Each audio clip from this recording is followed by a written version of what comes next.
Oh my god.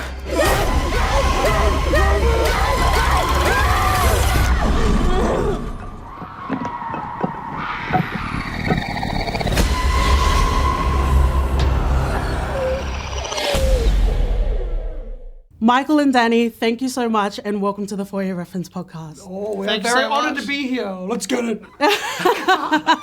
It's an exciting time in world cinema, particularly in the genre of horror. You might not toot your own horns, but I'll do it for you. Toot, toot. Hey. Talk to me. Talk to me is that gal. Talk to me is the moment, just like Sophie Wilde. Oh, Yeah. dude. We're pulling up. Yeah. Skirt, skirt. We're pulling up. We're very, how awesome was Sophie? She's so incredible, the best performer, the best person. Oh, how awesome. Well, we're zooming in, if you'll pardon the pun, we're zooming in back to you. So when we talk about the subgenre of conscious, psychological, social commentary sort of horror, I want to talk a little bit about Talk to Me and where, if that fits in that sort of subgenre.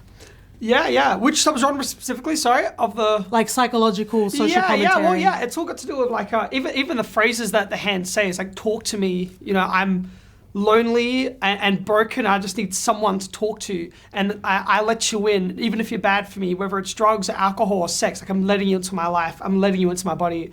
I think that there's like an over-reliance and even like a glorification of vices, like It especially sounds with like social Insta media. stories at 3 a.m. Yeah, lots of sneaky DMs. But yeah, so like, it's all just very personal and meaningful to me, and then like, was just expressing how I was feeling at the time of writing it. And We wanted the film to work as a horror film, but then also as a drama film at the same time. Yeah. So we wanted to work on both levels. And we wanted it to not be just be like a splatter film or something like that. We wanted the script to have meaning and it to be layered. Because that's the movies we like watching. The stuff that's like, oh, well, a lot of thought went into this, That's the stuff we love watching. Sounds so stupid. Yeah, well, thanks.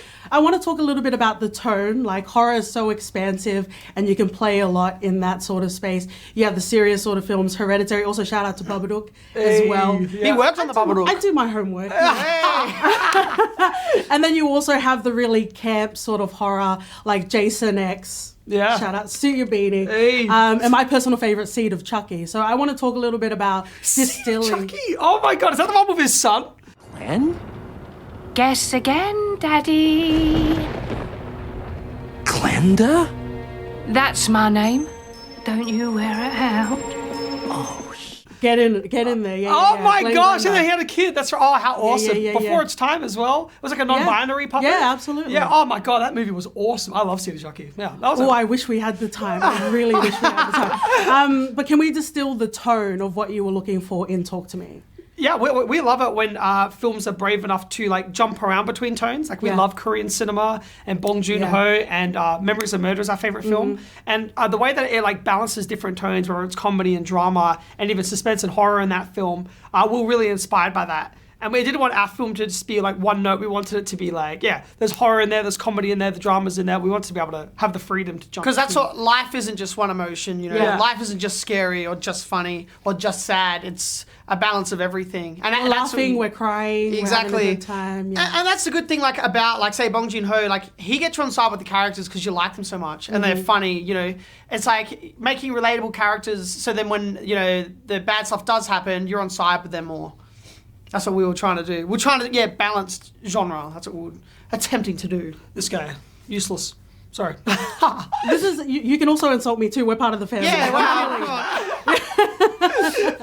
The balancing, I want to talk about storytelling quickly.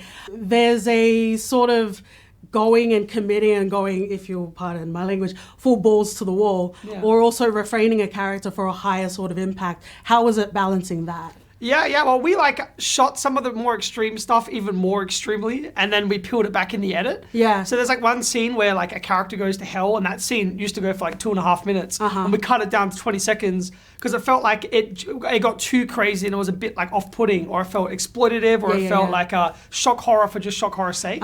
So it was like finding that balance in the edit, and then also in the scripting process as well. It was a lot. the original draft was a lot more It was heavier. graphic. Yeah. And then it was like, just not wanting to be off-putting and like having those moments have meaning and carry weight and not just be there to be there. But you want it to be shocking because it's a horror film, but then also not just be gratuitous for gratuitous sake. Yeah. So you want to earn those moments. So it was a balance, like trying to see. It was a thin line, to walk. But Even though I feel like it's pretty violent, right? yeah, it is. Maybe, yeah. Maybe we on one side, not the other. Maybe. There was definitely some proverbial money shots and scenes that people will talk about for years that are inside of this film. Oh my god, for years, I hope so. That'd be amazing. How cool would that be? Whether it's a personal belief or specifically in regards to Talk to Me, is there a balance between creativity and accessibility? There's a big conversation about going independent.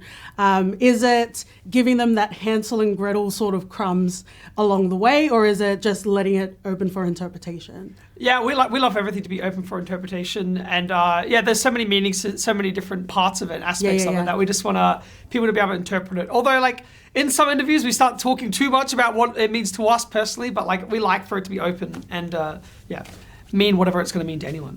The other hand's just out there. White people shit, man, I tell you. I know my brown people don't play with that shit. Oh, right. Yeah. Well, we have our friends Tamani and John, and they would. So it's like, there was like so many different characters are based on people that I knew.